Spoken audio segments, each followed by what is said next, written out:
है ना? हमें लगता है कि happiness is Calvin Klein, happiness is iPhone, happiness is Mercedes Benz. नहीं है वो फिजिकल फैसिलिटी है, ठीक है ना? Happiness is spending time with your friends. आपको समझ में आता होगा, है ना, कि आप में से कितने सारे लोग तो कितना मिस कर रहे हैं ना हॉस्टल लाइफ को।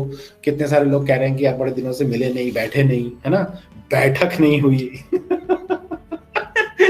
जमावड़ा नहीं जमा, है ना, व्यवस्था नहीं सेट हुई। बैठते हैं यार किसी दिन।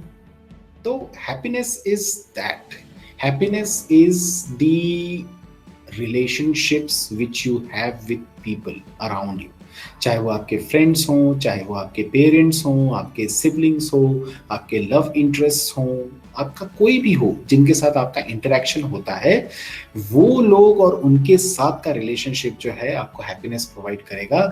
ये सारी चीजें नहीं करेगा। जिसकी जो इकोनॉमिक या क्या बोलते हैं फाइनेंशियल कंडीशन होगी, वो इस हिसाब से कपड़े खरीद सकता है। मेरे पास 70 रुपए का भी टी शर्ट है और 7,000 रुपए के भी कपड़े हैं, पर मुझे एक ही चीज समझ में आती है, दोनों का काम एक ही है, ठीक है ना?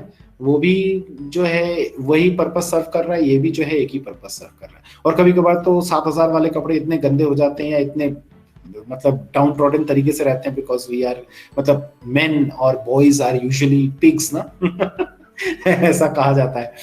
तो हम अच्छे से रहते नहीं, हम अच्छे से वो नहीं मेंटेन नहीं करते, तो पता भी नहीं चलता है कि वो इतने बड़े ब्रांड का है या ऐसा है या वैसा है, कुछ नहीं पता चलता। तो ब्रांड क्या कर रहा है? ब्रांड कुछ नहीं कर रहा है, वो आपको हैप्पीनेस नहीं देगा। हैप्पीनेस आपको वो दोस्तों के साथ बातें देंगी, वो टाइम स्पेंड जिसके साथ अच्छे से रिलेशनशिप आपने जिसके साथ मेंटेन किया वो देगा। वो क्लोथ्स पहन के आपको अच्छा, आपने अच्छे कपड़े पहन लिए सपोज, और किसी ने देख के आपको प्रेज नहीं किया, तो आपको हैप्पीनेस मिलेगी? नहीं मिलेगी। तो हैप्पीनेस किस में है? प्रेज में है। तो प्रेज कहां से मिलेगा? जब आपका आई उस तरीके से बिहेव करता है। भाई पर्पस तो तब सर्व होता है ना जब आपका आप खुश होते।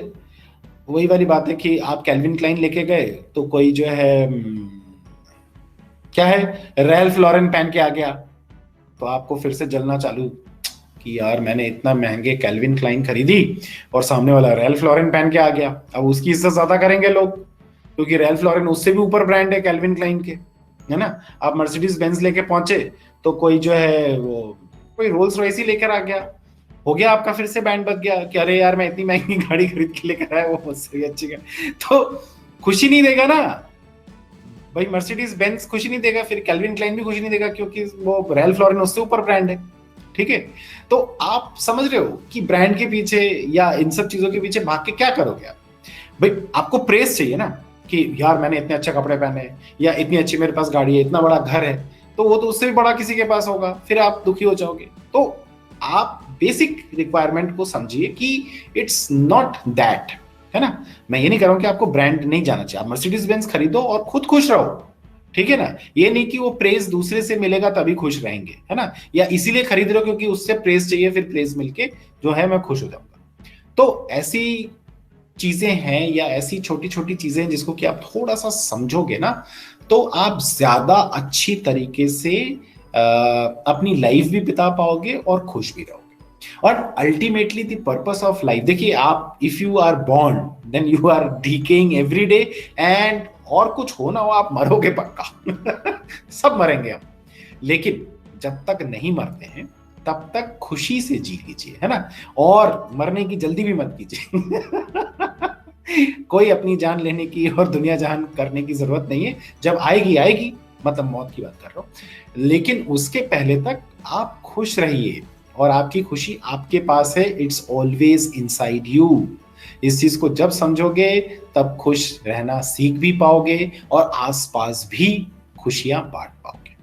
लेकिन उस चीज को नहीं सीख पाओगे फिर वो एक लंबी कतार और एक लंबी दौड़ है जो कभी खत्म नहीं होती है ना? और उस दौड़ से बाहर निकलना ही जरूरी है। इसलिए कहते हैं, मैंने एक जमाने में अपने मेल के सिग्नेचर में रखा हुआ था, नीचे मेरे नाम के नीचे सिग्नेचर में ये आता था, और ये हमने ना एक बार प्ले किया था स्कूल में, तो उसमें हमने ये लाइन बनाई थी, तो उस पॉइंट ऑफ टाइम पे मैं भी उसका को ऑथर था, इवन इफ शायद वो पूरी लाइन मैंने नहीं बनाई है। वो कहते हैं education is the elevation from the mundane to the divine, pondering on this, I found a way out of the rat race I was running behind. है ना? तो till the time you do not understand this, education will also not help you. है ना? और educated हो रहे हैं अगर हम, या एजुकेटेड हैं अगर हम, तो एक चीज जरूर समझिएगा कि रैट रेस में पार्टिसिपेट मत करिए। वो रैट रेस कहीं नहीं लेके जाएगी, वो आपको पाइट पाइपर के हैमलिन के साथ खत्म करवा देगी। तो इसलिए इंपॉर्टेंट यही है कि बड़े बनिए, खूब अटेन करिए, लेकिन उसके साथ साथ खुश भी रहिए, है ना? अटेन करना, अचीव करना, फिजिकल फैसिलिटीज को एक्यूमुलेट करना बिल्कुल गलत नहीं, लेकिन वो सारी चीजें करने के बाद भी अगर आप खुश नहीं है तो सबसे पहले खुश कहां होंगे उस चीज को सोचिए और उस पे काम कीजिए।